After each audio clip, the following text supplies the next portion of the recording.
Bom, eh, aqui quem fala é a Ana Paula Baledan, eu sou professora da Universidade Federal Rural do Rio de Janeiro e sou participante do grupo Equilibrium Rural. Eh, a gente hoje tem o prazer de trazer para vocês 2 convidadas muito especiais, que vão discutir com a gente as emoções, sob o olhar da neurociência. São elas: Liana Portugal. Liana, obrigada pelo seu aceite. É um grande prazer ter uma pessoa que contribui com esse entendimento sobre o processamento das emoções no cérebro do cavalo.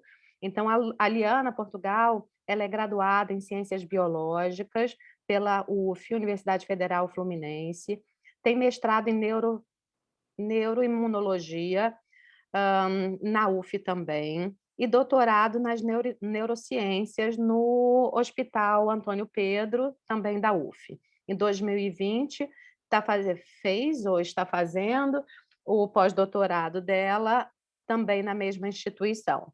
Liana, obrigada pela sua presença. A gente tem muitas perguntas, tem muita coisa a debater, não só aqui na mesa, mas na sequência desse estudo todo e desses trabalhos que a gente vem tentando desenvolver, e vem desenvolvendo, mas tentando dar uma base científica ao nosso estudo do equilíbrio rural.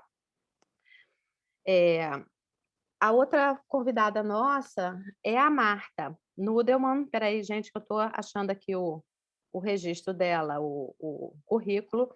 Mas a Marta, a gente tem um pouco mais de intimidade, porque a Marta já foi na parte prática nossa das intervenções assistidas por equinos lá na Rural, e nós também já visitamos o trabalho dela junto com a Cecília, que é mãe dela, e a gente tem muito carinho e muita confiança na visão e no trabalho da Marta. A Marta, ela compõe o grupo Sorran de ecoterapia e intervenções assistidas por equinos desde 2015. Ela também se formou em ciências biológicas pela UERJ e fez mestrado em medicina na neurologia pela UF.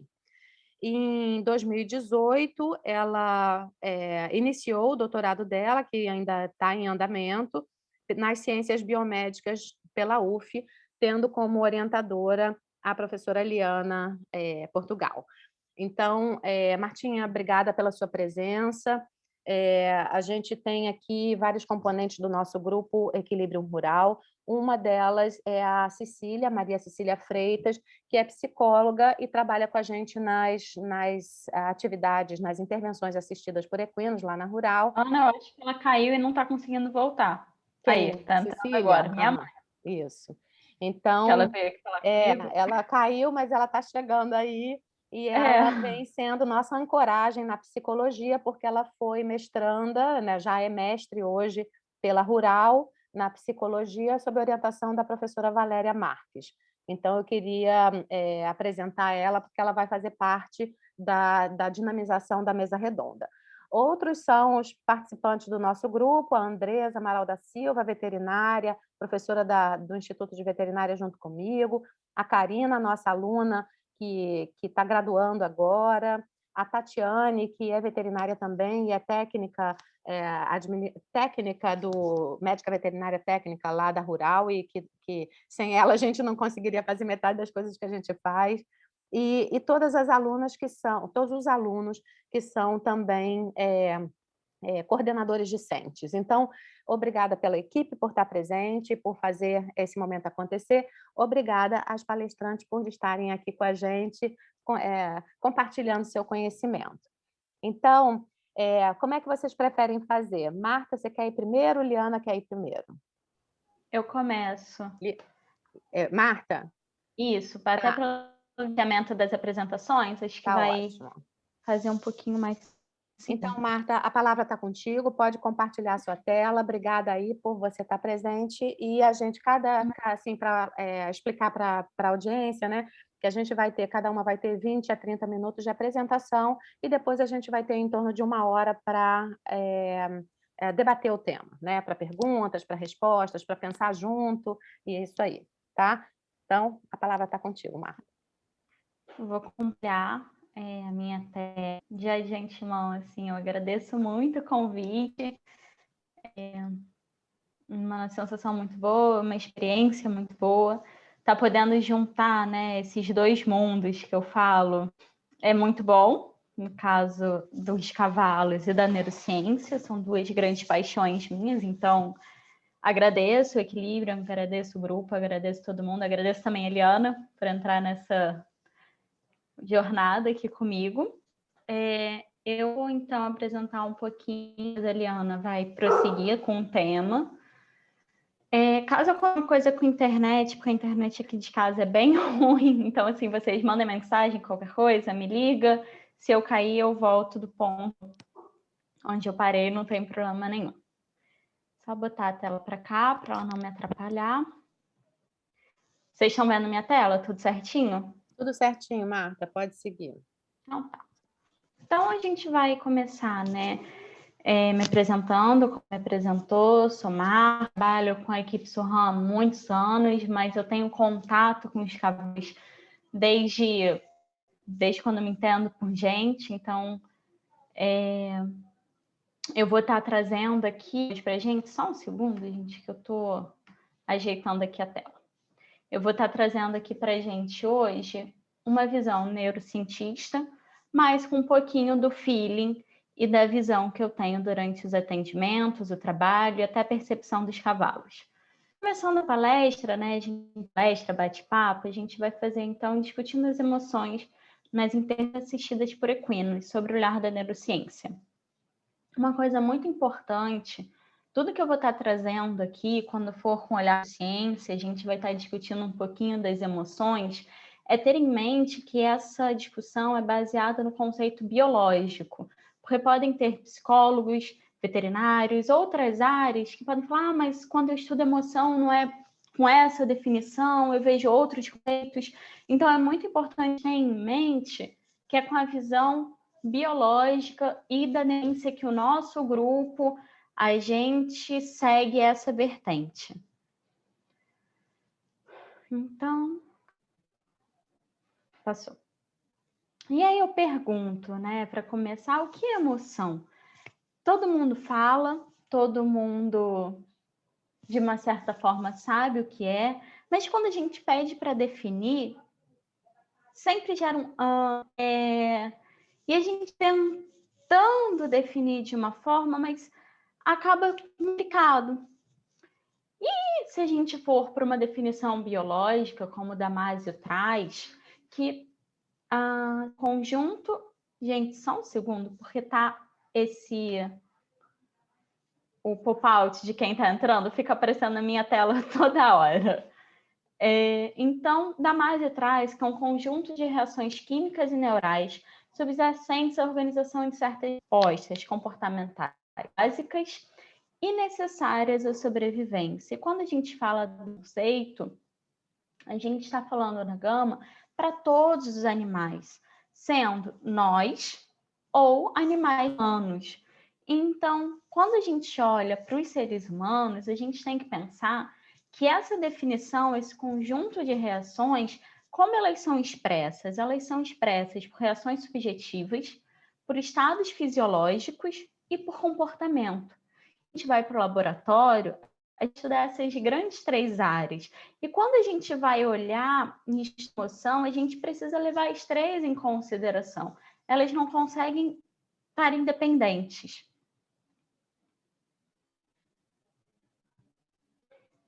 E aí, seguindo com essa ideia de emoção como algo biológico, na verdade, elas evoluíram de respostas que proporcionam, basicamente, aproximação ou esquiva. Até discutindo um pouco, conversando com a minha mãe, a psicóloga, Maria Cecília, e aí ela usa esse termo aproximação esquiva, e de novo, é o termo que a gente usa, é o termo dentro da biologia, dentro da neurociência, e essa aproximação seria aproximação de apetitivos. O que seriam esses estímulos apetitivos? Seriam estímulos que estariam relacionados à reprodução, à sobrevivência, à procriação. Então, pode ser alimentação, pode ser sexo, pode ser cuidado com a prole. Então, a gente vai na busca Em contrapartida, a gente vai sempre ter um comportamento, quer dizer, tinham comportamentos de esquiva. Esquiva é um estímulo aversivo, um estímulo nocivo à nossa vida. Então, no geral, são condutas que envolvam ameaça. Ameaça à nossa vida, ameaça ao corpo, ameaça. Então, a gente vai sempre, né, buscar no movimento de se afastar desse tipo de estímulo. Aqui eu trago, né, situações, e a gente entrar nessa discussão, uma cascata de luta, fuga, imobilização, pessoal na área acho que conhece bastante esses termos. Dentro da neurociência, dentro da emoção, também é uma vertente que a gente, nós seres humanos, a gente também tem esse tipo de reação, mas hoje, nessa contrapartida, né, nessa relação com os cavalos, a gente não vai estar abordando. E aí, se a gente para pensar, peço licença veterinária, mas pelo conto, com a experiência, pelo estudo, quando a gente olha para os cavalos, eles têm essa mesma reação. E muitas vezes, quando a gente olha para a terapia assistida também. Pensando no cavalo interagindo em espécie, dentro, né, com outros cavalos, a gente tem uma aproximação, seja por reprodução, ou seja, até por contato social, porque a gente sabe que cavalos são seres sociais, eles necessitam estar em conjunto. Então, isso é um estímulo de aproximação, apetitivo para eles. Se a gente olhar aqui embaixo, um filhote com a né, eles vão estar naquela proximidade, são estímulos, são emoções positivas. E aqui eu trago uma foto, sou eu com a égua, mas quando a gente leva isso para a TAI, dependendo da situação, dependendo das emoções que estiverem ali acontecendo, a gente também vai conseguir observar nos cavalos essa ação também de aproximação ou esquiva. E aí, quando a gente pensa na esquiva em relação ao cavalo, o cavalo também, como outro animal, e como a gente falou de Damasio, ele vai estar se afastando, se esquivando de estímulos aversivos, estímulos nocivos. No caso, um predador, ou depois a gente vai discutir um pouquinho de algumas outras situações que talvez possam ser vistas durante a terapia assistida. E aí, falando dessa emoção como função biológica, ela seria repertório de comportamentos adequados frente às situações, contornando riscos e aproveitando oportunidades. Como assim? Nada mais é, gente, a gente pensar de uma forma bem biológica, a emoção como uma seleção evolutiva. A gente tem mais chances de sobreviver. Muitas pessoas falam, o sentimento de medo, o sentimento não, né? A emoção de medo é ruim. Será que realmente é ruim? Imagina uma presa sem medo de predador. Não vê um predador e não se ataca. Seja um cavalo, seja nós, na situação do nosso cotidiano, a gente sabe que aquele estímulo é aversivo e a gente não se afasta? Não, a gente precisa desse medo, mas é tudo uma balança. Aí a gente, seguindo em nós, né, seres humanos, quando a gente vê um bebê, normalmente, assim, essa carinha, o que acontece com a gente? A gente tem sempre uma reação de aproximação, cuidado. Por quê?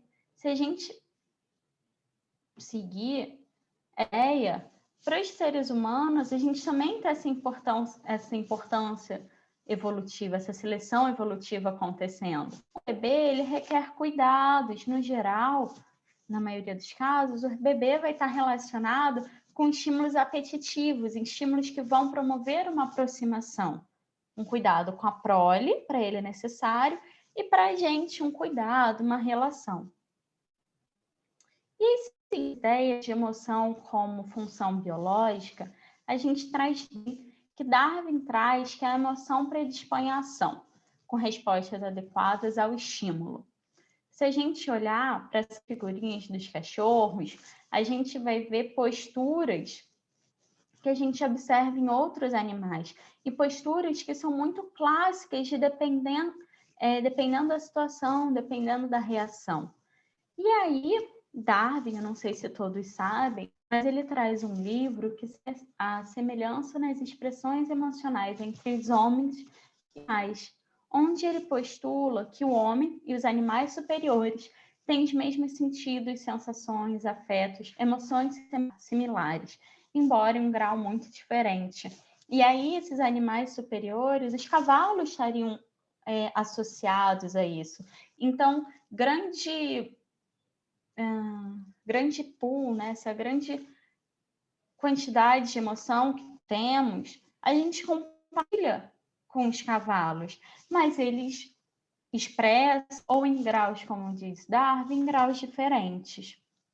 Darwin, então, postulando, né, confirmando que Damasio diz que as emoções são radicais biológicos, ou seja, reações básicas e necessárias à sobrevivência, que foram mantidas por toda a filogênese dos animais. Se a gente para pensar, um animal mais simples, ele já vai ter um comportamento de aproximação esquiva, dependendo do estilo.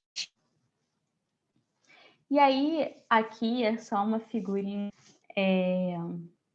simples, mas que, na verdade, a gente consegue ver essa semelhança são nos homens e nos animais. Se a gente olha, seja para o macaco, seja para o homem, a gente consegue, de certa forma,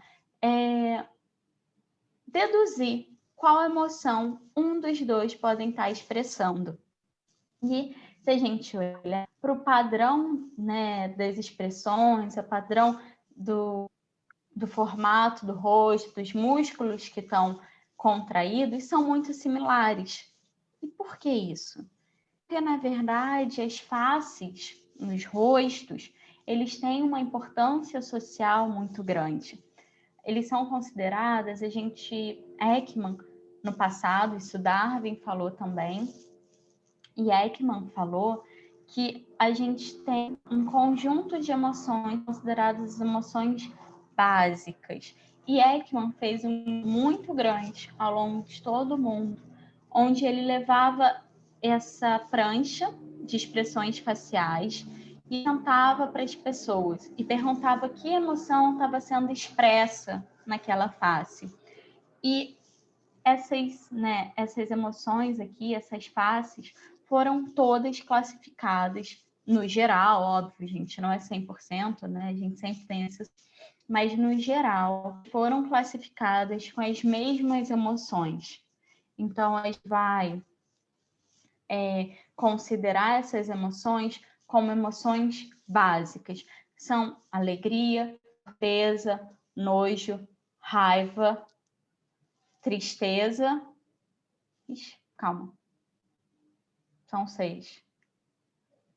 7. Deu branco. Alegria, Repugnância. Repugnância, medo. E surpresa, você falou? Não, surpresa. Deu um branco. Que, na verdade, eu estava pensando, e não sei se vocês assistiram, mas o filme Divertidamente, ele traz quase todas essas emoções básicas. É uma analogia bem interessante quando está relacionando as emoções básicas que a gente expressa. E, então, começou um estudo relevante em relação às faces emocionais, onde dizem que as faces emocionais, elas são fundamentais para as interações sociais, elas vão estar modulando o nosso comportamento social. Outros estudos trazem que elas podem ser influenciadas pelos contextos que elas estão inseridas. E se a gente para pensar numa face e o nosso próprio comportamento, quando a gente vê uma pessoa sorrindo, normalmente, qual é a nossa tendência? É se aproximar, é falar com a pessoa.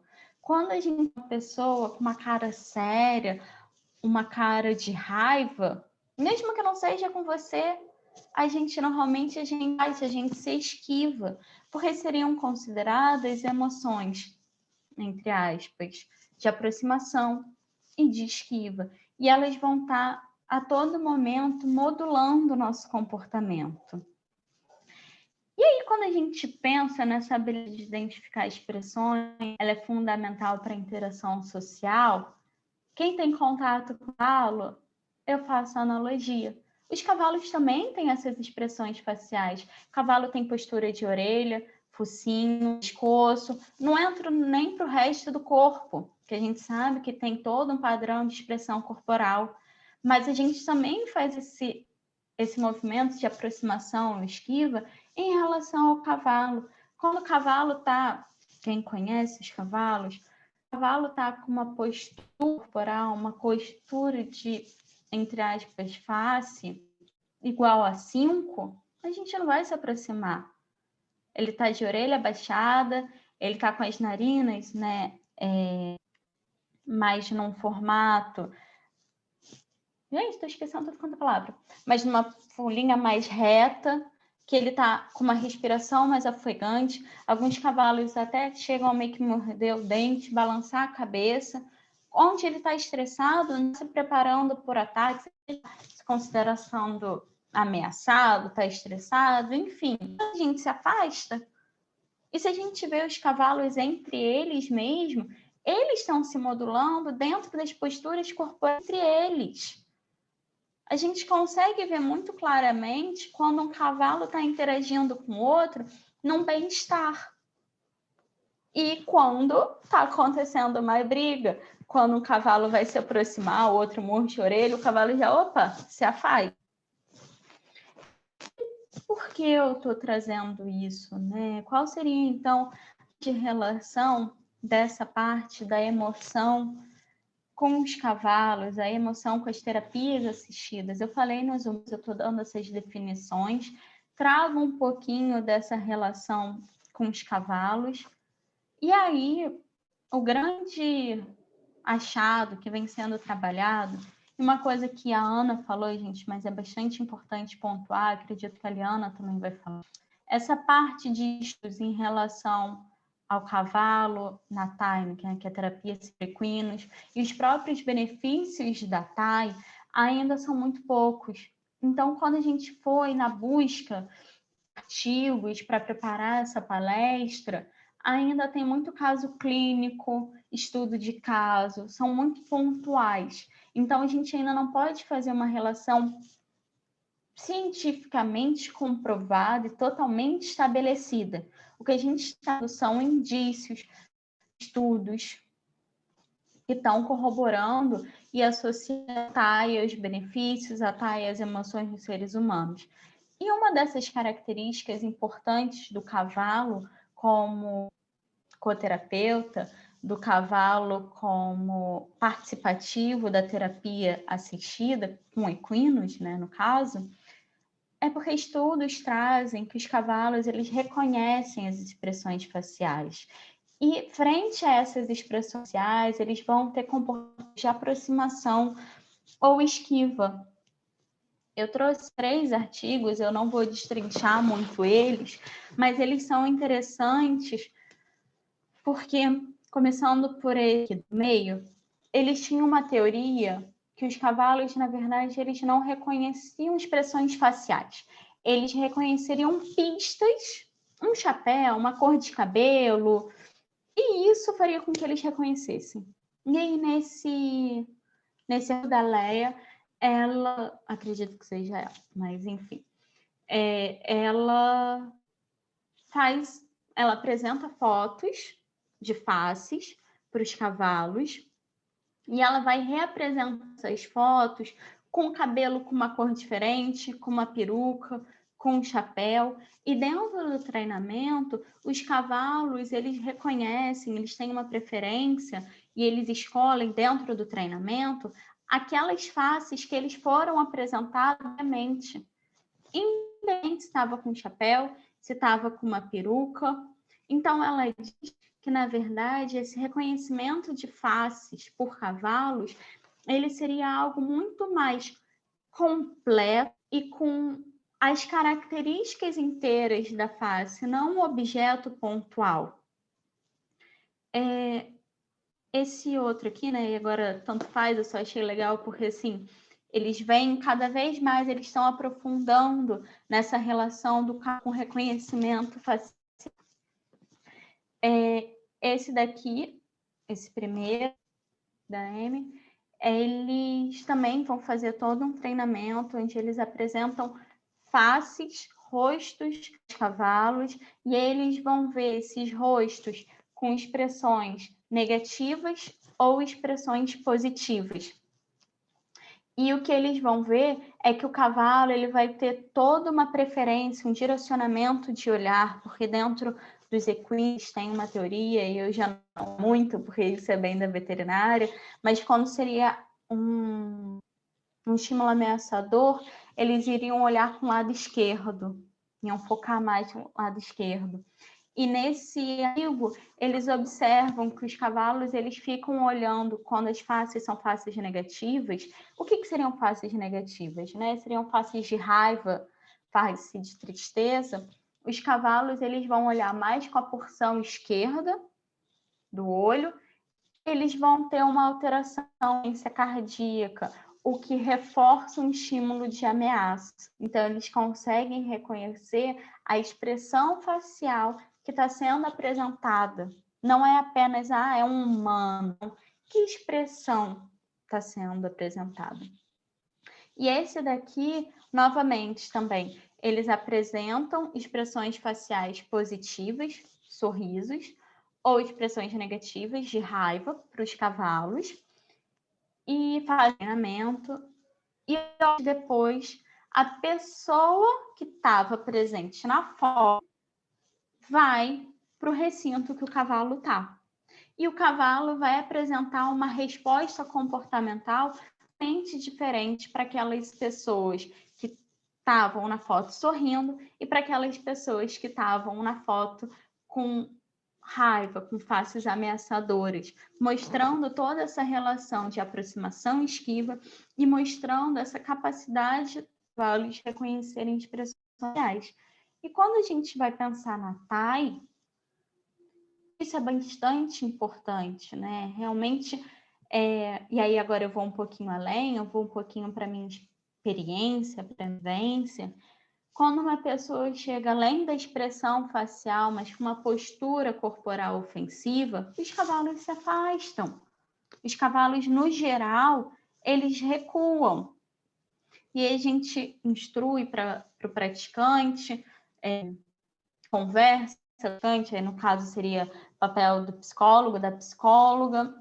E quando muda aquela postura ameaçadora, quando muda aquela expressão facial, a gente tem uma outra resposta do cavalo, a gente tem uma aproximação. E uma coisa interessante, essas faces que eu mostrei para vocês podem estar pensando assim, Marta, mas é muito gritante, né? É muito evidente, uma cara de raiva. A gente tem toda uma contração. A gente tem expressões faciais de raiva, de alegria, de tristeza. Então, aquelas emoções básicas, contrações musculares específicas. E às vezes a gente tem contrações musculares muito sutis, que talvez a terapeuta, o terapeuta não perceba. Mas o cavalo talvez ele consiga perceber isso. E isso pode estar influenciando, intermediando nessa relação cavalo-praticante.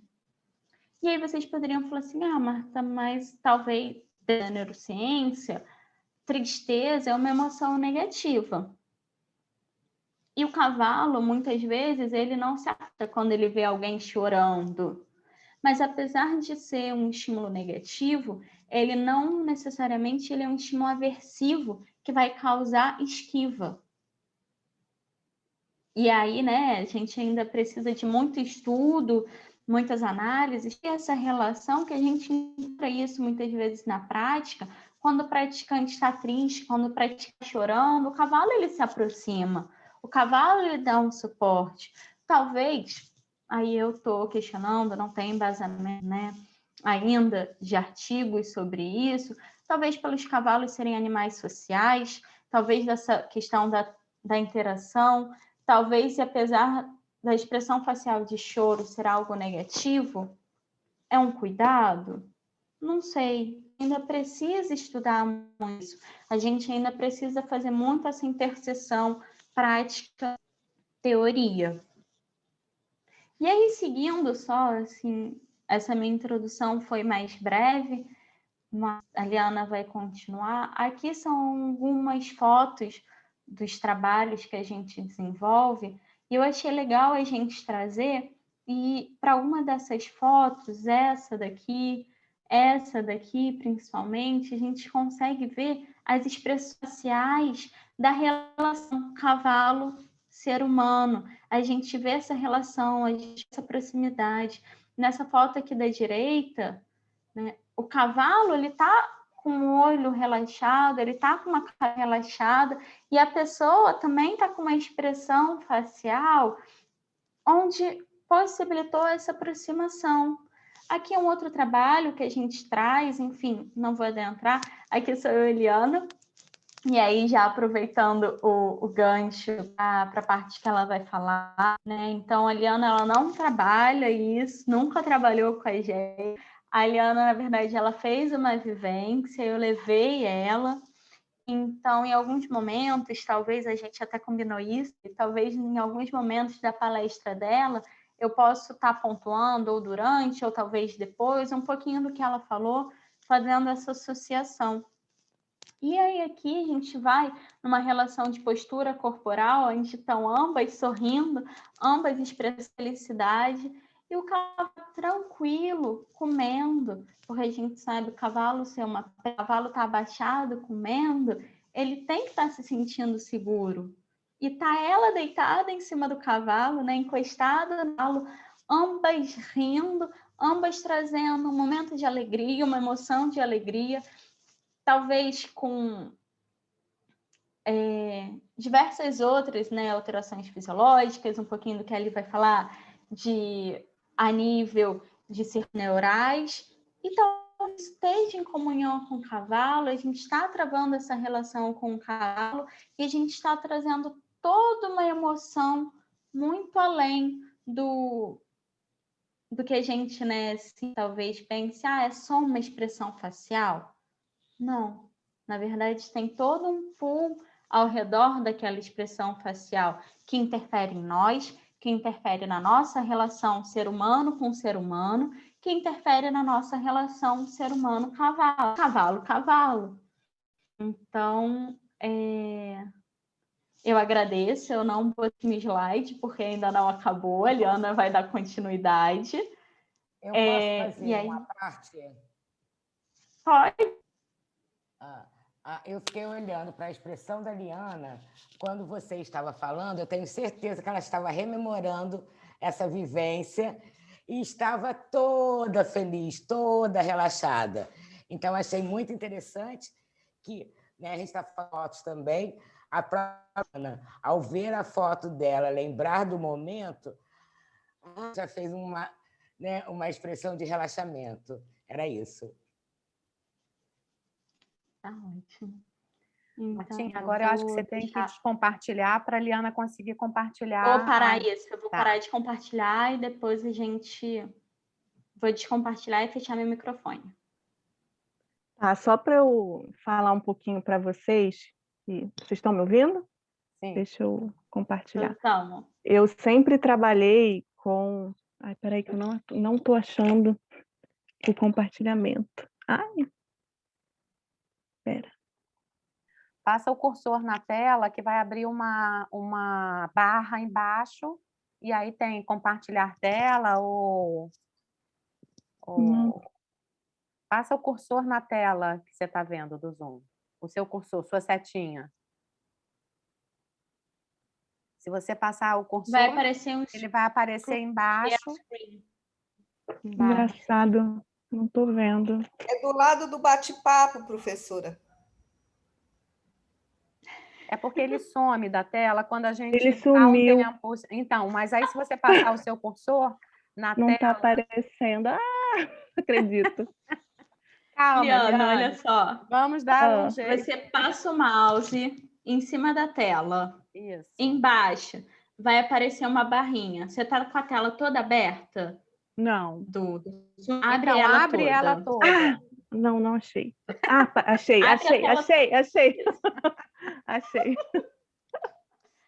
Conheço. Gente, se eu te disser que eu já dei aula, acho que foi 5 meses no Zoom, e não lembro hoje em dia, é para rir mesmo, né? Achei. Deixa eu botar aqui. Bom, então, vocês estão vendo isso aqui embaixo também ou não? Bota modo de apresentação, Li. Ó, Isso. botei. Engraçado aqui em cima, como é que eu tiro isso daqui? Pronto. Bom, então, como a Marta já começou a falar um pouquinho, eu trabalho com processamento emocional no cérebro humano. Então, trabalho com isso desde 2008. E por muito tempo eu dei aula na psicologia, né? Então, eu sempre falei sobre neurociência da emoção para um público de psicologia. E eu sempre trabalhei com recursos terapêuticos, sempre estudei bastante técnicas de terapia.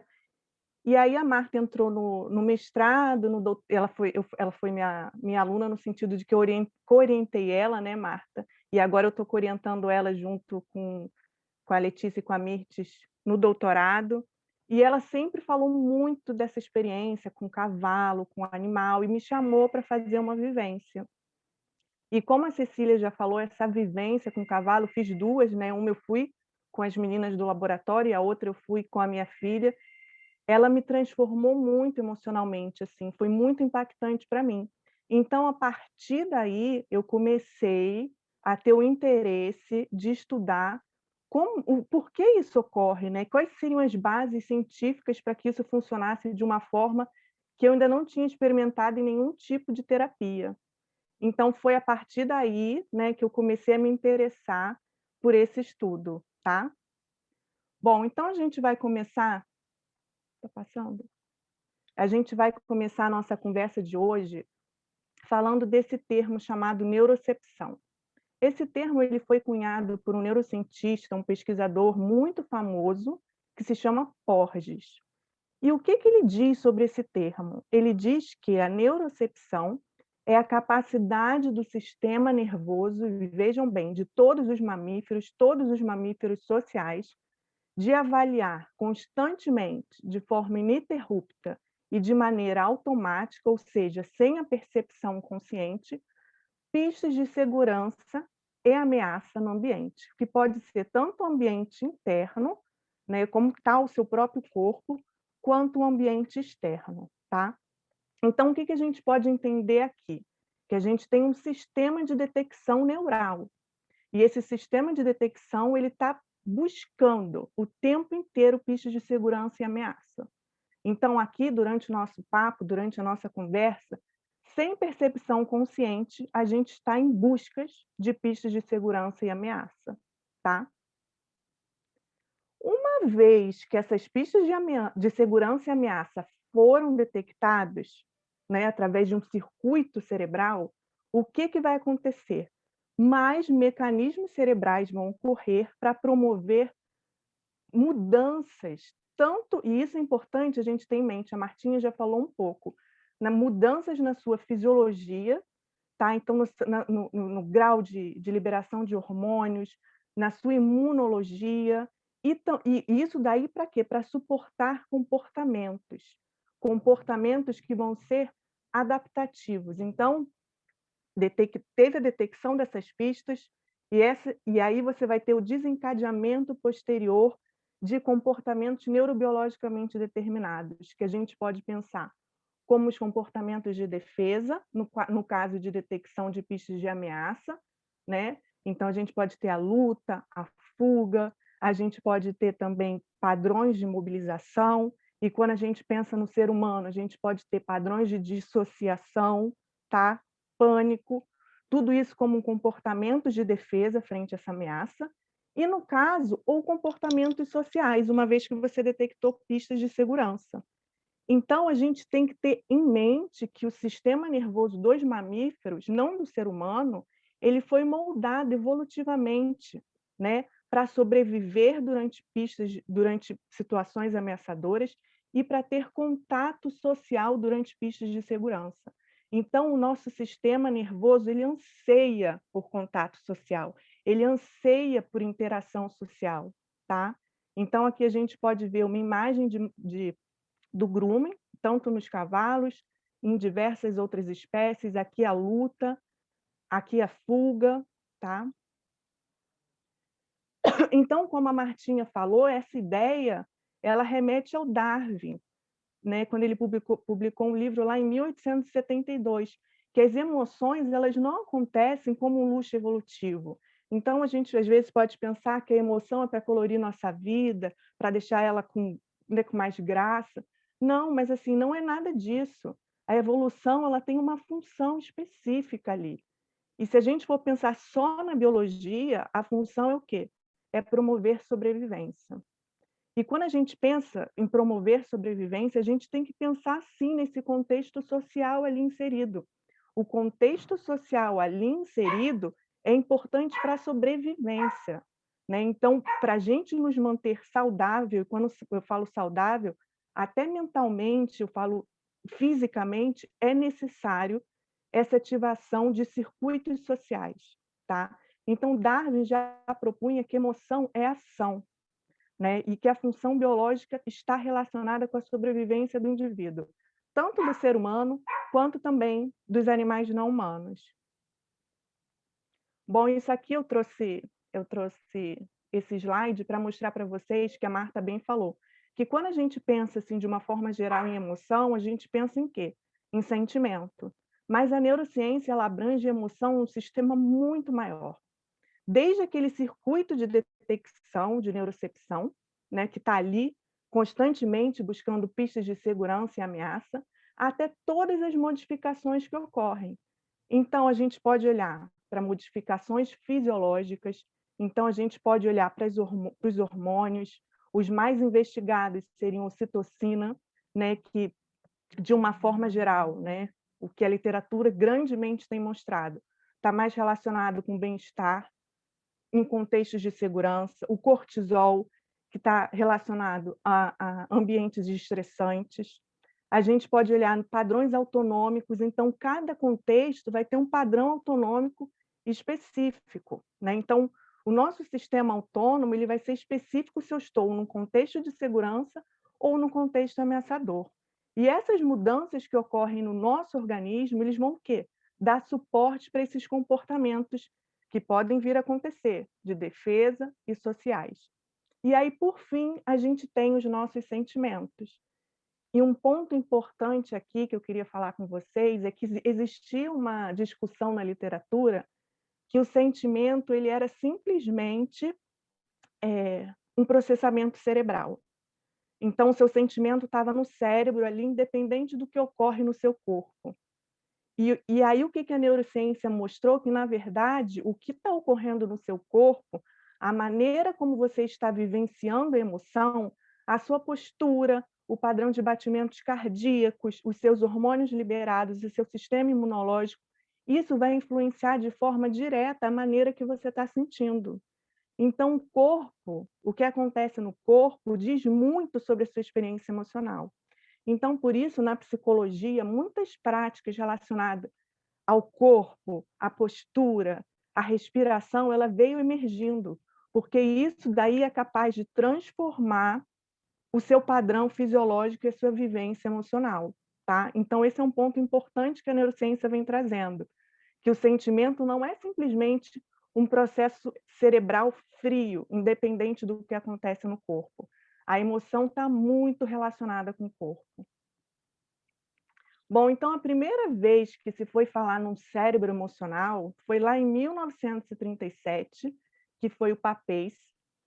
E a ideia dele foi influenciada por um anatomista, né, que disse que existia essa alça que estava ali bem na parte medial do cérebro, que ela era mais antiga, evolutivamente falando.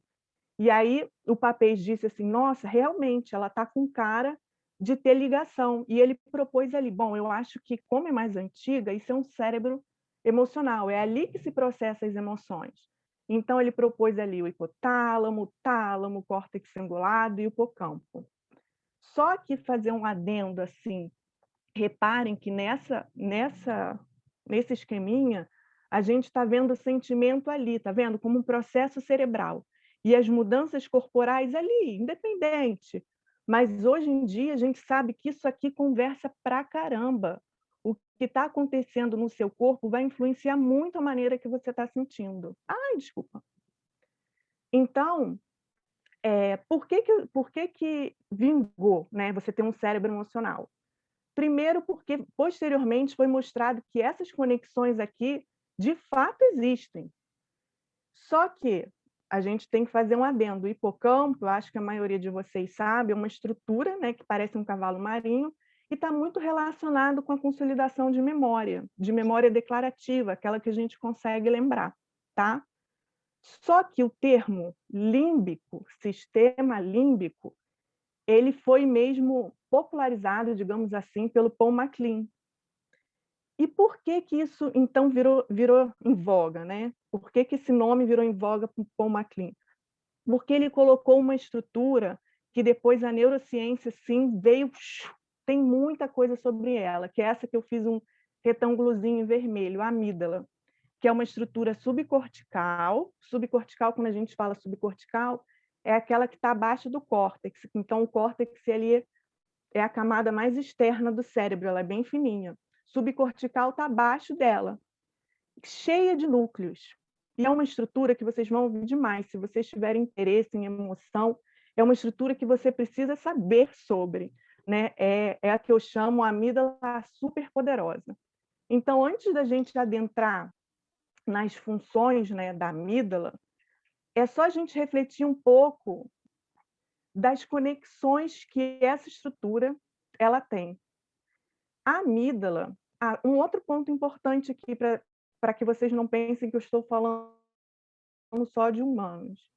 Diversos pesquisadores, o Panksepp é um que trabalha com animal, não humano, né, com roedores, que ele diz que o sistema límbico dos animais são muito parecidos. E isso daí é até um dos fundamentos de você poder fazer essa influência de emoções, né, entre o cavalo e o humano. É exatamente você ter esse sistema límbico semelhante, você ativar e recrutar estruturas muito semelhantes. Então, eu estou falando da amígdala, mas também a gente pode pensar ali na amígdala do cavalo, tá? Então, a amígdala, ela vai receber, olha, informação de todo, é que a gente pode ver aqui, de toda a informação sensorial. Então, visual, somatosensorial, gustatória, olfatória. A gente também vai receber informações da dor, informações viscerais, e lembrando que essas informações viscerais que está acontecendo no nosso corpo, ela é muito importante para a emoção. A emoção, para o circuito emocional, para o processamento emocional. O que acontece no nosso corpo precisa chegar no cérebro. Então, ele tem esse feedback do que acontece no corpo online. Tem uma estrutura devotada a receber o que está acontecendo no seu corpo. Então, recebe informação do córtex pré-frontal. Essa região aqui está muito relacionada com regulação, planejamento, funções executivas superiores, como a memória de trabalho. Então, a amígdala está sabendo de tudo, né? Nossa poderosa chefona aqui. Além disso, o que essa estrutura faz? Ela está conectada com todas aquelas regiões que eu falei para vocês. Então, ela modula o eixo HPA.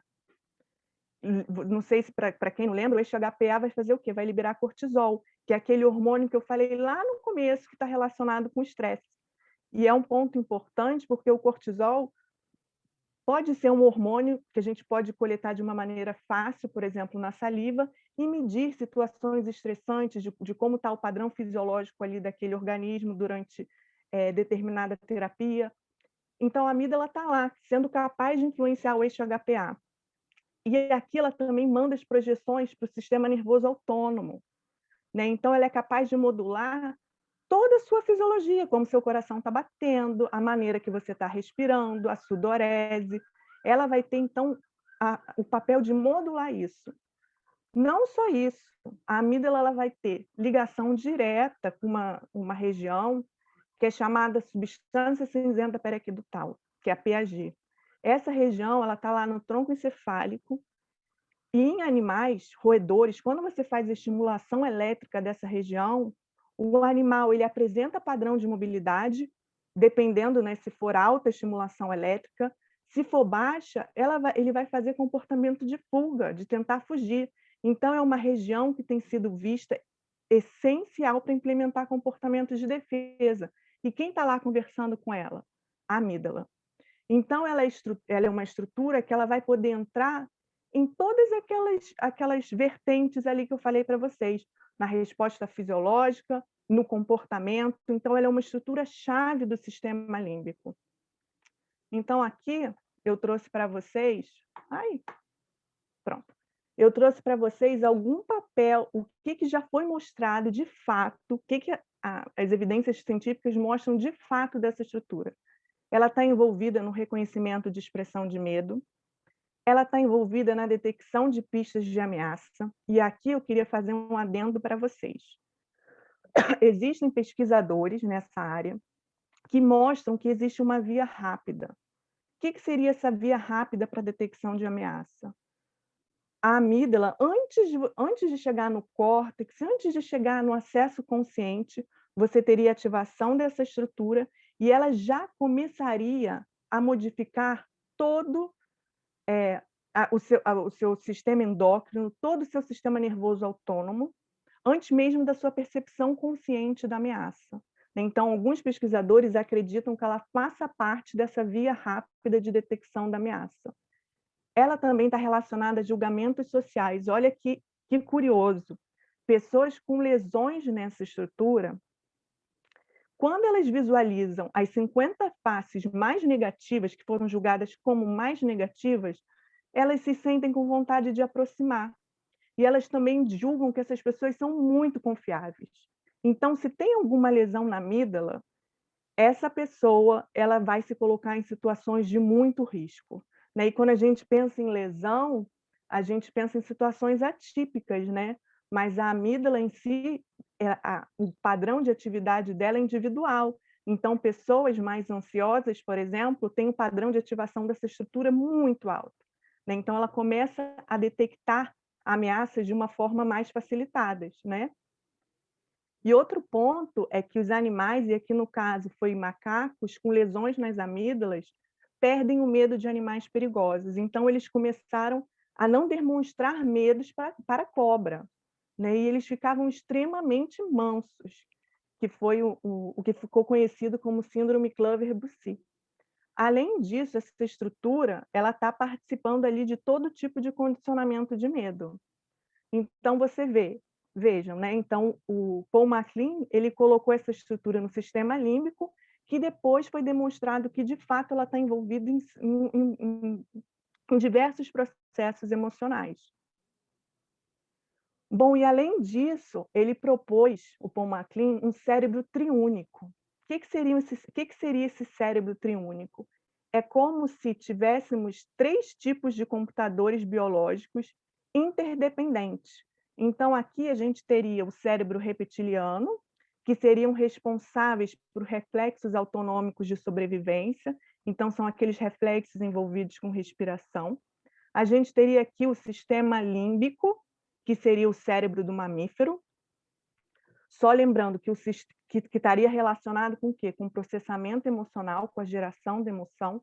Então, esse sistema límbico, né, que a gente fala, é semelhante em todos os mamíferos. E, por fim, né, o neocórtex, que estaria envolvido com as funções executivas superiores, com a regulação, com o planejamento, tá? E aí, ele propõe o seguinte, que cada um desses cérebros eles serviriam de suporte um para o outro. Então, para que as emoções aconteçam, a gente teria ali como base o cérebro reptiliano.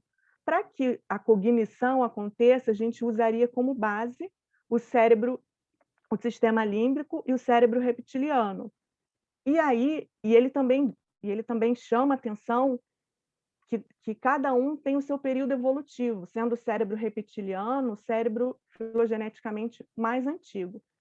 Existem críticas a esse tipo de visão, mas também existem defensores, né, que se inspiraram todo um modelo de emoção, como foi o caso do Panksepp. Panksepp é um pesquisador, né, ele deu muita aula no curso de veterinária, trabalhou bastante tempo com roedores e com emoções em animais. Ele faleceu agora em 2017, é um neurocientista bastante respeitado.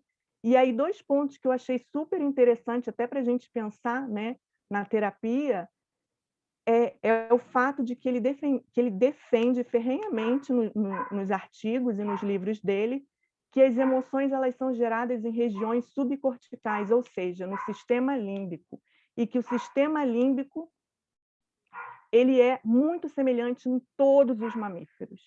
E aí ele propõe 7 tipos diferentes de sistemas afetivos, e ele diz que as regiões desses sistemas afetivos elas são muito semelhantes entre os mamíferos, né? Então ele diz que o mais antigo seria esse de busca expectativa, que é o modelo de Seeking.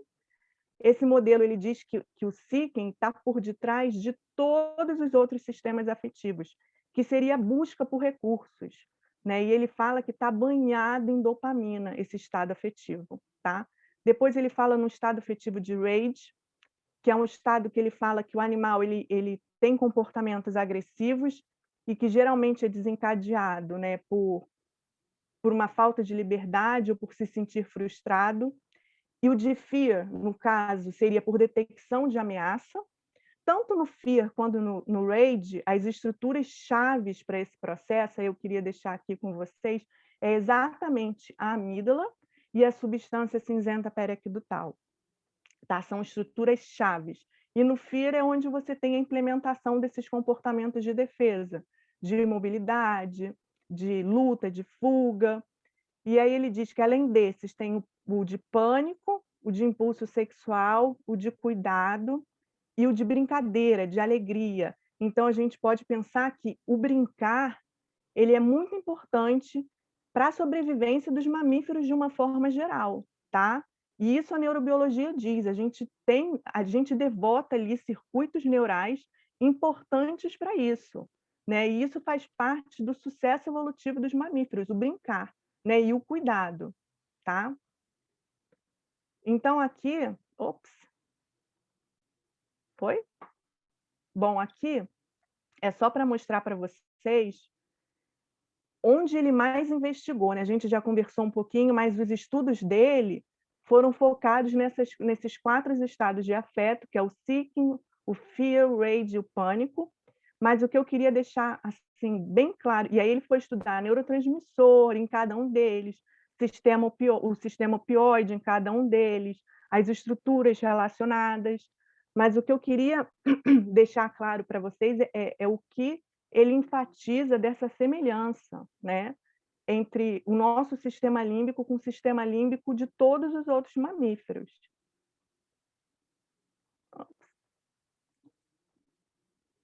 Bom, e aí voltando para o que a gente conversou lá no começo, né, sobre a neurocepção, o Porges, então a gente falou um pouco do Porges. O Porges é o pesquisador, também é um neurocientista, que ele ficou muito conhecido pelo povo da psicologia, porque ele desenvolveu uma teoria chamada a teoria polivagal, e ele cunhou esse termo de neurocepção, no qual ele tem essa teoria de que o sistema nervoso ele está ali, dos mamíferos, apto para quê? Para detectar pistas de segurança e ameaça. E ele coloca a amígdala como uma estrutura essencial de detecção de ameaça, tanto para a detecção de ameaça de vida, e ele diz que é um circuito diferente, quanto para a detecção de perigo, tá? Então, existe esse mecanismo de neurocepção bem desenvolvido nos mamíferos, e a partir daí você vai desencadear respostas de defesa. Bom, agora a gente vai falar um pouquinho, né, do que se vem debatendo a respeito disso. Então, vocês viram que o Panksepp ele propõe que a maioria da emoção, né, principalmente das emoções universais, elas estão ali no sistema límbico.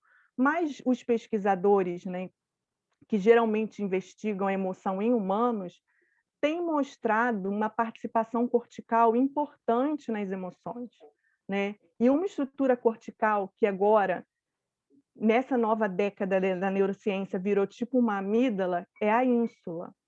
E por que a ínsula começou a aparecer tanto? Lembra que eu falei lá no começo dos sentimentos, que a gente precisa ter uma estrutura no cérebro, né, que faz o mapeamento do que está acontecendo no corpo, essa estrutura é a ínsula, né, e essa estrutura é cortical.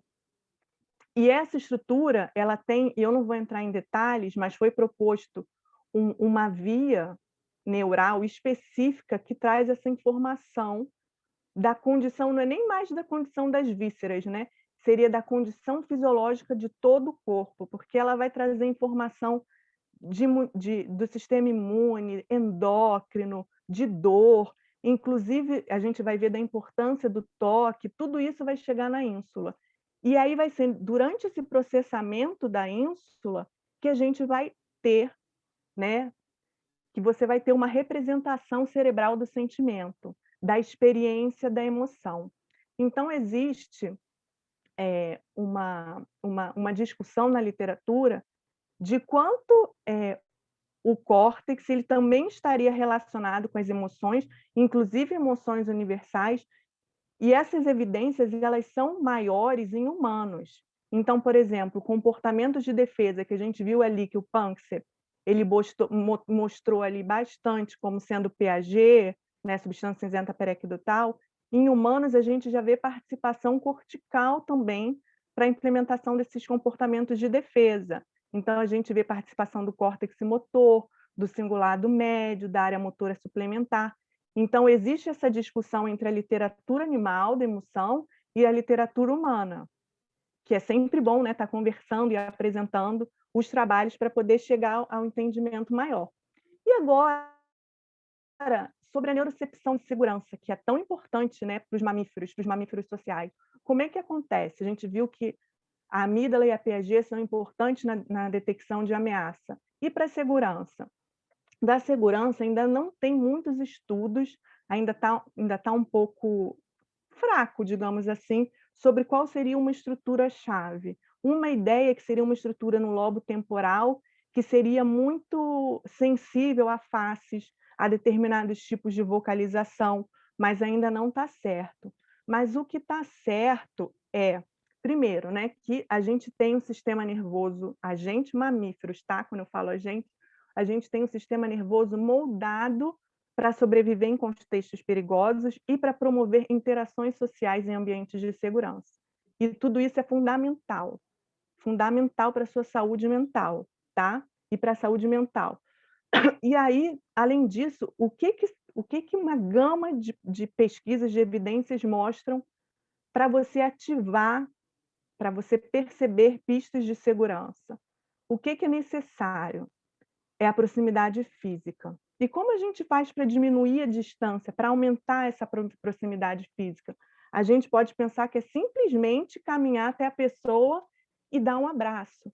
Mas os estudos têm mostrado que para diminuir, né, essa distância física, para aumentar a proximidade, a gente pega muitas pistas não verbais, como expressões faciais, como contato visual, tonalidade de voz, tudo isso são pistas de segurança importantíssimas, né, para que a gente possa entrar e se sentir seguro. Então, da nossa conversa, assim, já da nossa conversa de hoje, a gente já pode ver que o se sentir seguro para o mamífero é importantíssimo. Então, a gente vai falar um pouco, assim, eu só vou dar um exemplo da teoria do Porges, porque o Porges ele propõe o sistema nervoso social, no qual você vai ter modificações autonômicas endócrinas específicas no contexto de segurança. E essas modificações, elas são essenciais para a sua saúde mental e para a sua saúde física. Então, você vai ter um aumento da variabilidade cardíaca, vai estar com uma liberação de ocitocina aumentada, tá tudo dentro desse contexto. E esse contexto ele é protetor para os mamíferos. Os mamíferos precisam se sentir seguros e eles precisam ter companhia, tá? Isso daí quem diz é nosso sistema nervoso, não sou eu. Bom, e aqui a gente tem um estudo muito interessante, que é um estudo de campo realizado em macacos. Isso a gente pode levar para a vida, né? Que só o fato de você observar um coespecífico envolvido em carinho mútuo, né, em grooming, você já vai ter um efeito relaxante, e além de você ter um efeito no observador, também ele vai te influenciar a começar a fazer carinho, né, a fazer carícias. Então a gente tem todas essas pistas que podem nos levar a um contexto de segurança, e também o fato de observar estímulos positivos, estímulos de carinho. Então, esse aqui, eu trouxe só a ideia para vocês do que seria esse sistema nervoso social. Várias terapias, elas têm utilizado essa ideia do Porges, de você ter esse sistema nervoso social, e de que e o fato de se sentir seguro já possa ser a própria cura terapêutica, né? O fato de você estar ali e se sentir seguro. Então, o Porges, ele propõe que quando você entra nesse estado, e aí quando eu falo humano, mas são todos os mamíferos sociais, porque os mamíferos são animais ultrasociais, né? Você já entra num estado de calma, no estado de ativação em nível ótimo, você começa a ter uma comunicação, você está apto para você ler pistas de expressão facial, gestos e postura, porque quando você entra em sistemas mais relacionados com defesa, você não está apto ao social, então você começa a não perceber pistas sociais na face, na postura, no gesto. Então, é até mesmo no caso da minha experiência com um cavalo, né? Quando eu saí daquele meu estado de medo, de defesa que eu estava ali, eu comecei a perceber, estar atenta, né, às expressões, à postura do cavalo, né? Então, quando você entra nesse sistema de se sentir seguro ali, você tem também essa habilidade para ler pistas sociais maior, tá? E aí um ponto que ele diz, né? Nós estamos biologicamente preparados para o social, né? Então a gente tem um sistema nervoso preparado para o social. E aí um ponto importante, né, que a gente vê é que a ideia do contato social, ela vai permear todos os mamíferos. E isso fica muito claro quando a gente vai observar os filhotes, né? E com todas as possibilidades de interação aqui que a gente pode observar. Então, a gente vê que em humanos, em primatas, a gente tem a mão, que até os pesquisadores chamam como de órgãos de carícia, mas em outros animais a gente também tem, também existe essa necessidade de carinho, né? De toque, que é o toque do conforto, que é o se sentir seguro, né? E esse relato eu trouxe de uma palestra da professora Eliane Volchan, da UFRJ, que ela dizia o seguinte na palestra, que me marcou bastante, que ela pegou diferentes relatos de pessoas que passam sua vida se dedicando a salvar animais órfãos, e aí ela disse que em vários países do mundo, em diferentes tipos de animais, e que eles relatavam que não era apenas achar os medicamentos e alimentos corretos que dariam chance de sobrevivência a esses animais, mas para sobreviver, os filhotes eles precisavam ser acariciados e ter companhia o tempo inteiro. Bom, então, voltando um pouco, né, essa fala aqui que eu trouxe de que a mão, né, e aí a gente pode pensar até em termos de terapia, né, que a mão ela é muito que o nosso ganho evolutivo, que muita gente fala que é pelo nosso poder de discriminação, a gente pode pensar que ela é muito mais que isso, que ela é na verdade órgãos de carícia. Então essa aqui sou eu, né, fazendo carinho num cavalo, e o quanto isso aqui, né, poderia estar me levando para um contexto de segurança, para um contexto onde eu ativaria esse sistema nervoso social que me permitiria ter saúde, né? Então, o quanto a gente vai ver que a gente tem uma via que ela é devotada para a percepção de carinho. Mas a via, né, que é o de fazer carinho, tem pouquíssimos estudos, mas a gente já entende pelas evidências que o fazer carinho é extremamente motivador e ele é revolucionário, né, para o nosso sistema nervoso. Então, mais estudos precisam ser feitos nessa linha, tá? No de fazer carinho. Então, aqui é só para mostrar para vocês que em 2006 foram descobertos esses sensores e eles estão espalhados por todo o corpo. e que são sensores que eles se ativam para estímulos semelhantes ao carinho, né? E aí um ponto específico aqui, curioso, é que os receptores para dor se estudam há décadas, mas para carinho foi descoberto em 2006. Então, ainda é uma área que precisa muito de investigação. E aí, quando a gente vai ver, existem vias neurais que vai levar essa informação, tanto do tato discriminativo quanto do toque suave, por processos separados, mostrando exatamente a importância biológica do carinho, né? Então, a função do carinho para os mamíferos seria amenizar a resposta fisiológica ao estresse, fortalecer vínculos afetivos, desenvolver o seu cérebro social e, por fim, e muito importante, a sobrevivência, tá? Então, você fazer carinho, você receber carinho faz parte da sobrevivência da sua espécie. Bom, e aí foi até aquela conversa que a gente teve, né, de que o próprio sentimento de segurança já chega a ser um tratamento, né? E seria exatamente esse ponto, que seria a necessidade de carícia dos humanos, e aí a gente pode pensar dos outros mamíferos, que no caso seriam cavalos, para se sentirem segurança e conforto, já abre portas para o uso de interação entre espécies, como um mecanismo para promover o desenvolvimento neurobiológico saudável e a saúde mental por meio do uso do toque, proximidade e evocação das emoções, tá? E aí eu não sei se eu acho que eu estou falando bastante tempo, né? Porque eu ainda tenho só uns slides, eu não sei se a gente deixa para nossa discussão. Liana, que fica à vocês acham? vontade. Você está com uns 35 minutos. Se você quiser passar um pouquinho, fica à vontade, mas a gente quer ter tempo para debater também. Então, fica à vontade para fazer seu fechamento aí na sua velocidade. Tá, então eu só queria falar exatamente isso, que cavalos e humanos têm sistemas límbicos que são muito parecidos e que ambos são animais sociais e que precisam de contatos uns com outros para que exista essa regulação neural, tá? E esse ponto eu já falei, que precisa de mais estudos. E, por fim, aí eu vou passar bem rapidinho, só para a gente ter uma ideia, seria do cortisol, que seria esse hormônio que é liberado pelo eixo HPA. Ele está muito relacionado ao estresse.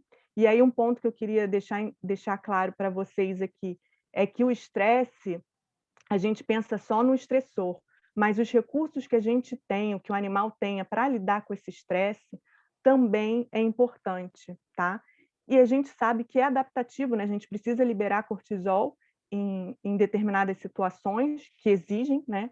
Então, a gente ter uma lesão na amígdala e baixo cortisol também não é bom, mas a gente sabe que cortisol, a longo prazo, pode trazer prejuízos, né, para os animais. E aqui é só um ponto para mostrar que aqui uma pessoa sem nenhum transtorno mental, e quando a gente vai pensar em depressão e TEPT, você tem alteração nesse eixo HPA, tá? Então, no TEPT, você tem uma diminuição abaixo do nível basal de cortisol, na depressão você tem um aumento de cortisol, depois a gente pode até discutir o porquê. E aí vem a proposta de que terapias que possam modular o eixo HPA seriam terapias importantes. Então, eu achei um artigo aqui, como a Marta já falou anteriormente, né? Ainda foi um único artigo que eu achei, mas que já mostra, e olha só, usando uma terapia de apenas 12 dias, se eu não me engano, e sendo que 6 dias de equitação, já foi possível achar uma correlação moderada entre os níveis de cortisol do cavalo e os níveis de cortisol das crianças com transtornos de estresse pós-traumático, tá? Indicando que talvez esse tipo de terapia a gente possa analisar por aí, né? Estabelecendo a níveis homeostáticos os níveis de cortisol de crianças com TEPT, com depressão, enfim. E, por fim, existe uma discussão na literatura, esse é o último mesmo, uma discussão na literatura se o uso desses animais, eles poderiam, na terapia, poderiam trazer algum tipo de estresse a mais, uma sobrecarga a mais, porque existe toda uma preocupação com o bem-estar desses animais. E aí eu achei esse artigo, e também precisa de mais evidências, de que não houve modificações nem no nível de cortisol, nem no nível de ocitocina dos animais, tá? Ocitocina, só lembrando que de uma forma geral é visto como um hormônio do bem-estar, mas é de uma forma geral. E teve redução nos sintomas de TEPT nos veteranos de guerra. Bom, acabei, era isso. Desculpa se eu me alonguei um pouquinho. Muito obrigada a todos. É isso. Gente, eu vou pedir uma salva de palmas duas. Eu amei. Eu estava falando ali no chat, alguém botou, olha, eu estou adorando, eu estou amando e eu também estou amando, né? Eu queria agradecer vocês duas, né? Tanto Liana quanto a Martinha, pela participação e por trazer as informações tão consistentes e tão importantes para esse nosso estudo das intervenções assistidas.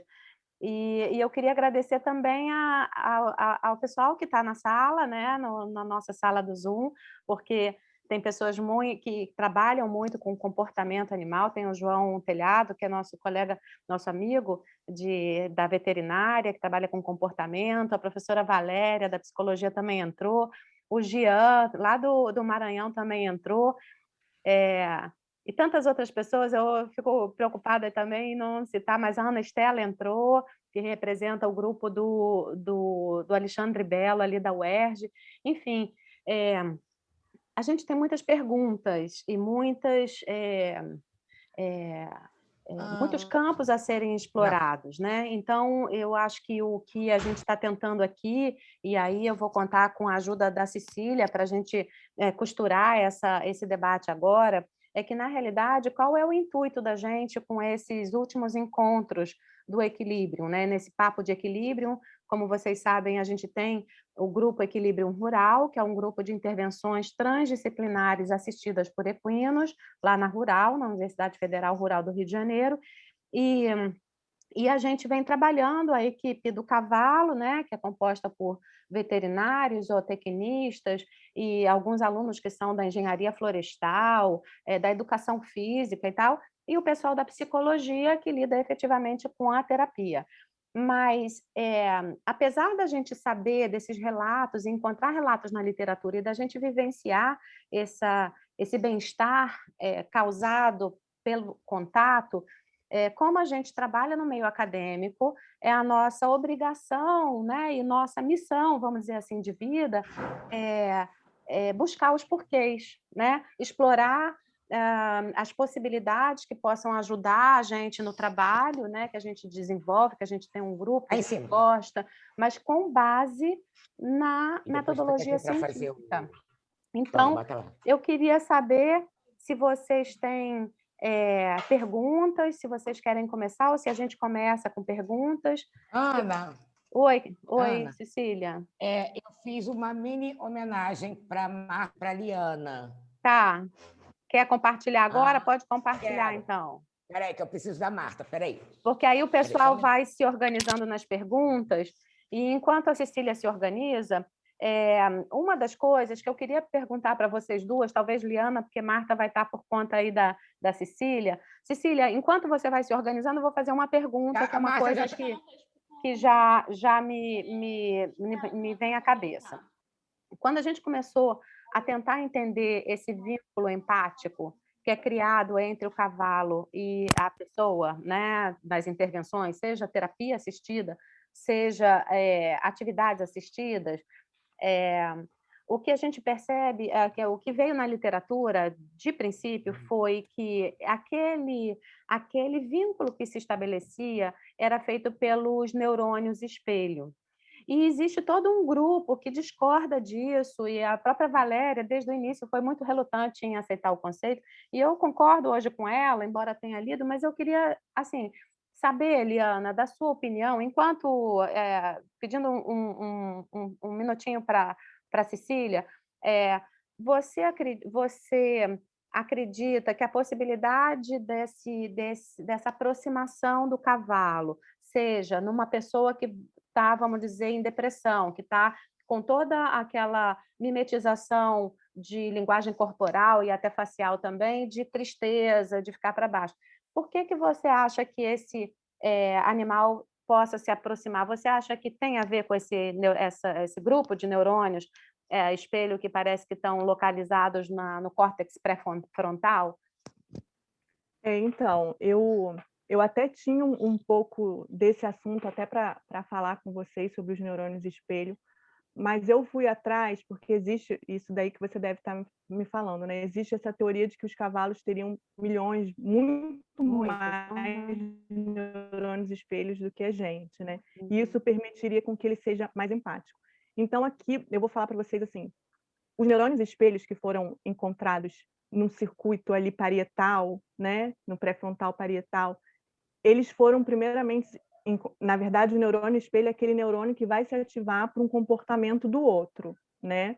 E esse neurônio foi encontrado em macacos, foi ao acaso, o experimentador ele encontrou ao acaso, ele estava ali comendo e ele viu que aquele neurônio ele se ativava para ele comer e também para quando o macaco fazia ação de comer. Então, quando o macaco fazia ação ou quando ele observava alguém fazendo aquela ação, ele encontrou ali. Isso daí é super bem estabelecido, né? Só que existe uma outra teoria de que existem esses tipos de neurônio também no sistema límbico, que a gente discutiu. A gente discutiu agora, né? Que eu mostrei para vocês sobre o sistema límbico. E que, no caso, esses neurônios, quando eles se ativam para... E aí existem várias hipóteses para compreender o comportamento emocional do outro. Então, existe dentro da pesquisa em humanos, existe os neurônios espelhos que estão naquele circuito clássico ali, né? Você, no caso, se ativa para entender o comportamento motor do outro, o comportamento não verbal. Então, vamos supor, se eu sou bailarina ou eu faço capoeira, esses meus neurônios eles vão se ativar muito mais do que para pessoas que não têm o conhecimento motor daquela ação. E aí, no mesmo caso, se tem essa ideia, mas aí eu falo para vocês que ainda é no quesito de teoria, de que existem esses tipos de neurônio na amígdala, na ínsula, nesse sistema límbico, e que uma vez ativada, ela permita o entendimento de comportamentos emocionais. E aí tem uma linha que vai para o autismo, tem uma linha que já vai estudar como isso ocorre em transtornos mentais. E aí existe a hipótese de que, no caso, aí eu estou entendendo de que os cavalos eles poderiam ter esses neurônios em uma maior proporção no sistema límbico e se tornaria no sentido mais empático, no sentido de querer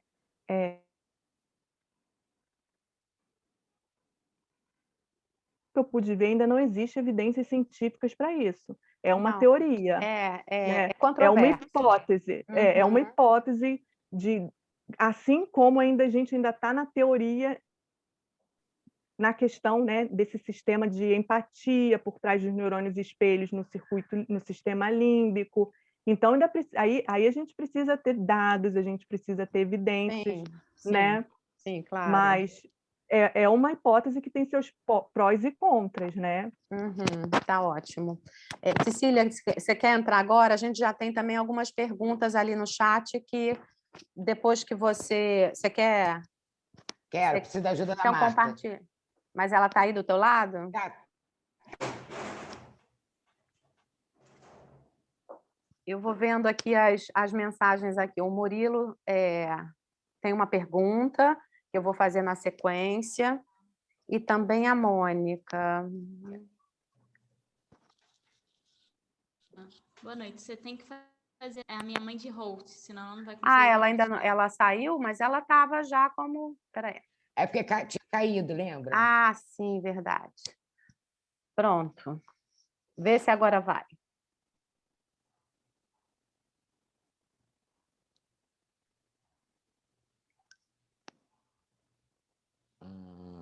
Bota nesse aqui. Isso. Bom. Peraí.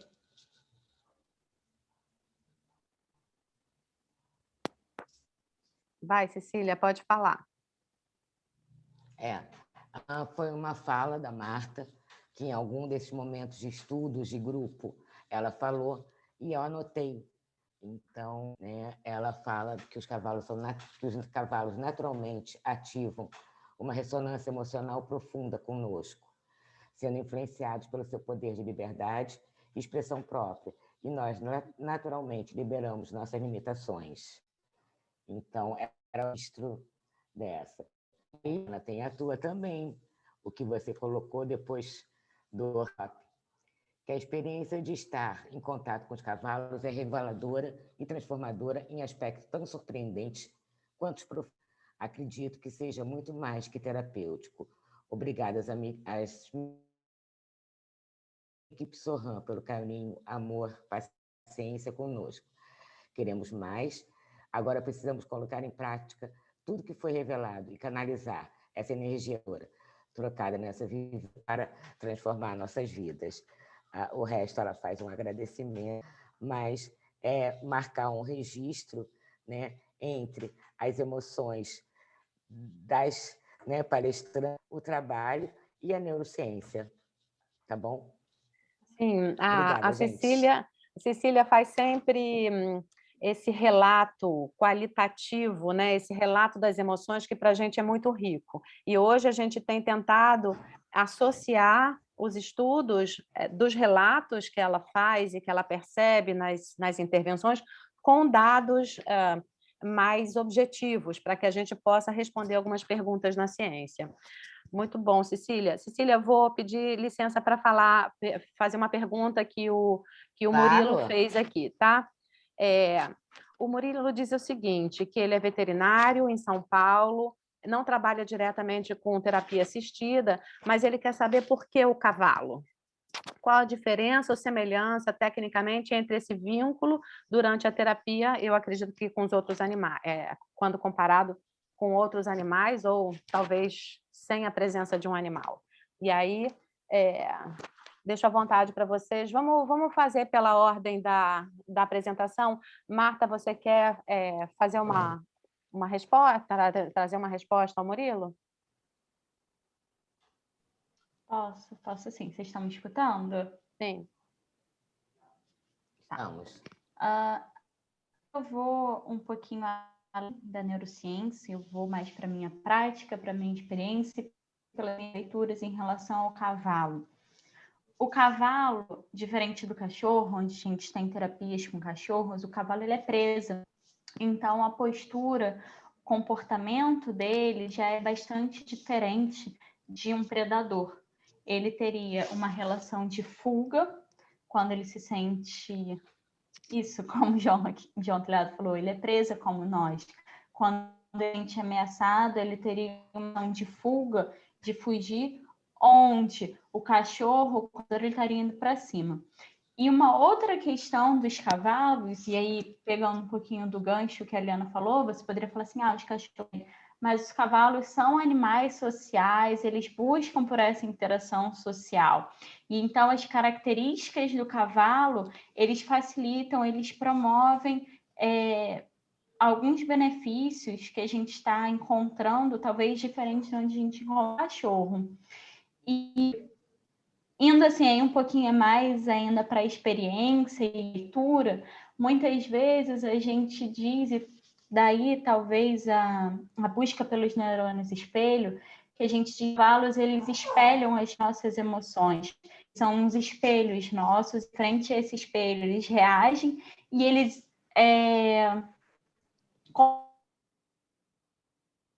que a gente vê o nosso reflexo, mas um espelho além do que a gente pode ver. Isso a gente não encontra em cachorro. Um outro ponto, quando a gente reage com o cachorro sempre volta. A gente briga, a gente não fala, no geral o cachorro está sempre ali. E o cavalo, quando a gente tem certas atitudes, certos comportamentos, eles não voltam. E aí, fazendo o link com o artigo que eu trouxe, Se forem inadequados, né, Marta? Sim, inadequados. E quando inadequado. Isso como minha mãe está falando, se forem comportamentos inadequados. E aí, quando a gente faz um vínculo com o artigo que eu trouxe em relação à face, o reconhecimento de face, os cavalos reconhecem de faces negativas, eles têm uma reação de frequência cardíaca alterada, e mais do que isso, o comportamento deles frente àquelas pessoas que foram apresentadas nas fotos, expressão de emoções faciais de raiva, eles têm um comportamento de afastamento. E o que normalmente a gente observa em cachorro, eu não li artigos sobre cachorro, a gente observa essa não reação. Então, por isso, é importante do cavalo. Ótimo. Liana, quer comentar alguma coisa? Oi, então, quando eu estava lendo Porges, que ele fala, né, desse sistema nervoso social e que a gente consegue ativar ele em contextos de segurança, ele abriu um leque muito grande, porque ele fala que a postura ela é muito importante para você entrar nesse contexto de segurança. Não tem nenhuma pesquisa com o cavalo, né, o fato de você montar ali, mas tem com posturas de oração, de recitação de mantra. Então, tudo isso é capaz de ativar esse sistema, né? E aí eu estou falando, é um sistema vagal, né? E aí precisaria de aulas e aulas só para entender o Porges, né, Marta? Porque é complexo, mas é um sistema que está relacionado com a saúde. Então, uma das minhas ideias, né, com o cavalo, é exatamente, primeiro porque o fato de você poder fazer carícia e ele ainda ter pelos, né? E a gente, né, com os nossos experimentos com Eliane Volchan, ela diz que quando a gente vai estudar o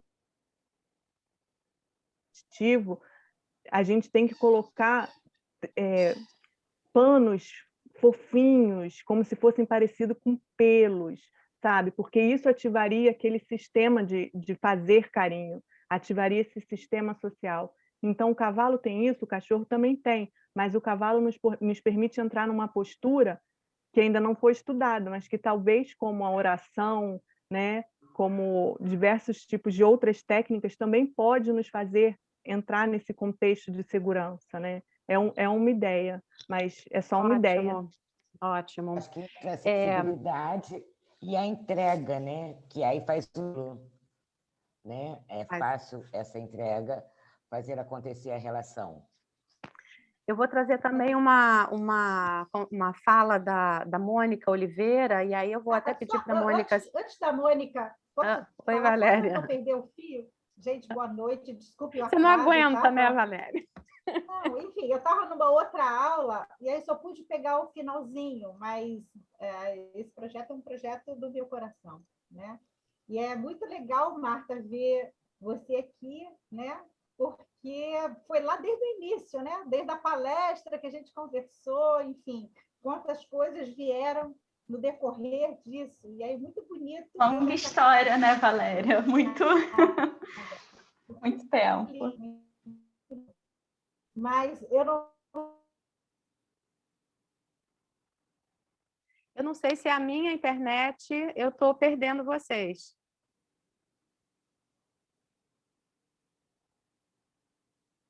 Um pouco mais devagar.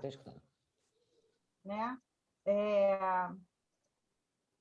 Uma das coisas que me impulsionou para a formação do grupo, né? Para o meu ingresso na pesquisa, também como, né, esse médico veterinário paulista falou, foi na questão da ecoterapia. Então, de ver a progressão, a evolução rápida das crianças com espectro do autismo, com TEA.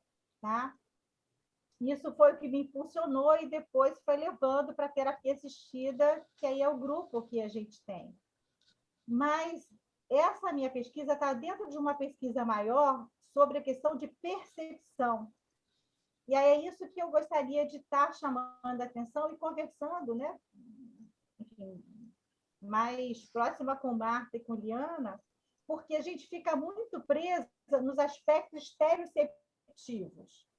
Aí um pouco dos proprioceptivos, mas poucas pessoas falam do interoceptivo.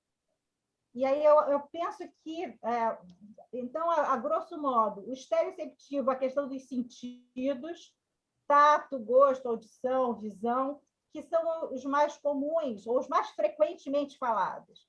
Com a questão da eco, principalmente da equitação, o proprioceptivo tomou cenário, né, com a questão do equilíbrio, do movimento, da tridimensionalidade.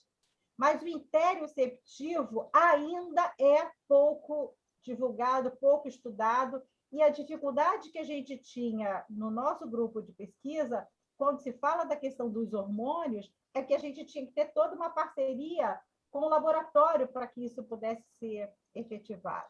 Tá? E aí, onde que eu quero chegar? Né? Eu acho o trabalho com o cavalo sensacional para uma parcela, para um grupo, para um perfil específico. Não é para todo mundo. Né? Cachorro é ideal para outras pessoas. Vi aí uma Mônica Oliveira Natureza, não sei, meu pensamento voou, mas a interação com a natureza é uma outra possibilidade. E eu acho que estudar estas questões, aí foi um caminho que a gente tinha pensado também, acho que foi a Mônica que falou, a pesquisa filogenética para chegar na ontogenia humana.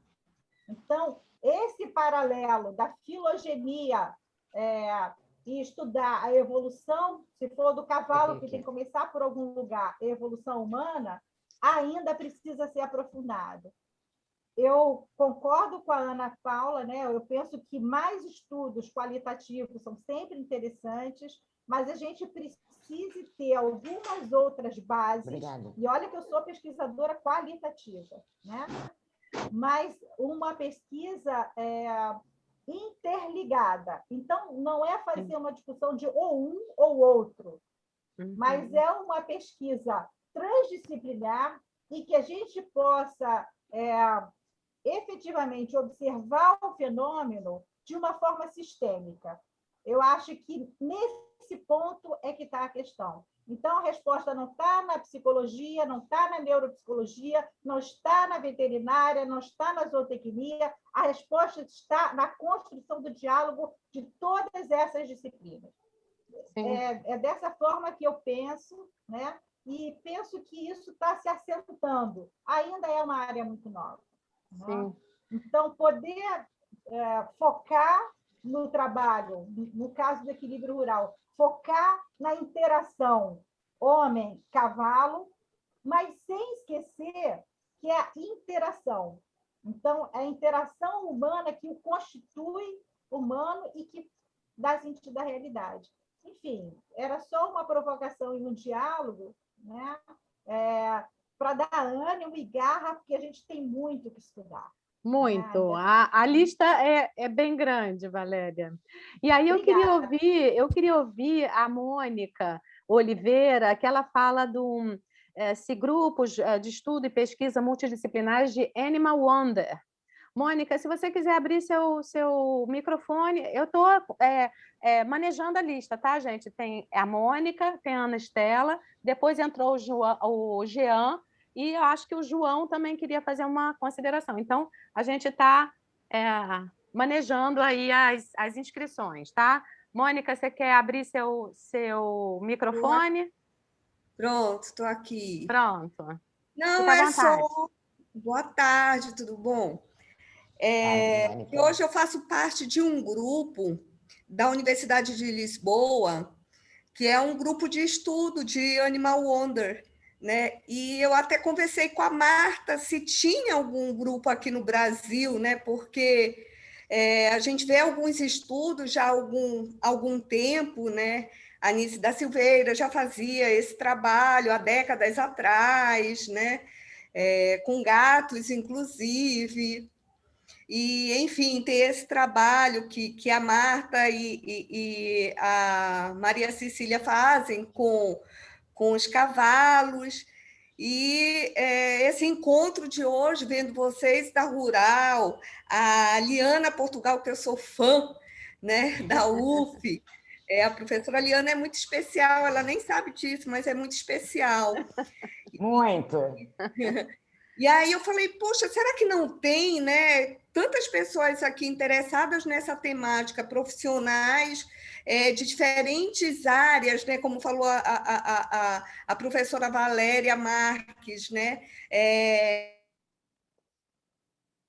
disciplinar, é interdisciplinar, né? Então, por que não tem no Brasil um grupo, né? E se não tem, vamos criar.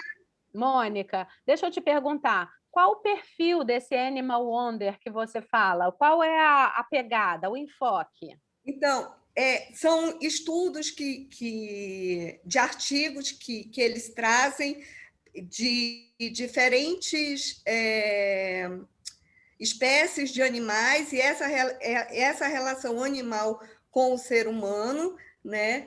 E também estudos de capítulos de livro, e assim está sendo construído, sabe? Então, Entendi. é um estudo aberto que é coordenado pela Universidade de Lisboa, onde tem participação, inclusive, de alunos doutorandos aqui do Brasil, nesse grupo. Eu sou doutoranda da Fiocruz, né? Eu pesquiso sobre aprendizagem infantil ao ar livre, então essa relação da infância e da natureza. A Valéria vai ter um treco. Olha só, gente. Mônica, peraí. Eu responder a ela. Tem um minuto, Valéria. No Brasil que eu conheço. Valéria, um minutinho só. Gente, eu vou ter que encerrar não a sala, mas a gravação, porque ela está ficando muito pesada e a conexão está ficando ruim. Então, eu só queria pedir licença a vocês que eu vou terminar a gravação por aqui e a nossa transmissão vai se finalizar, mas a gente segue na nossa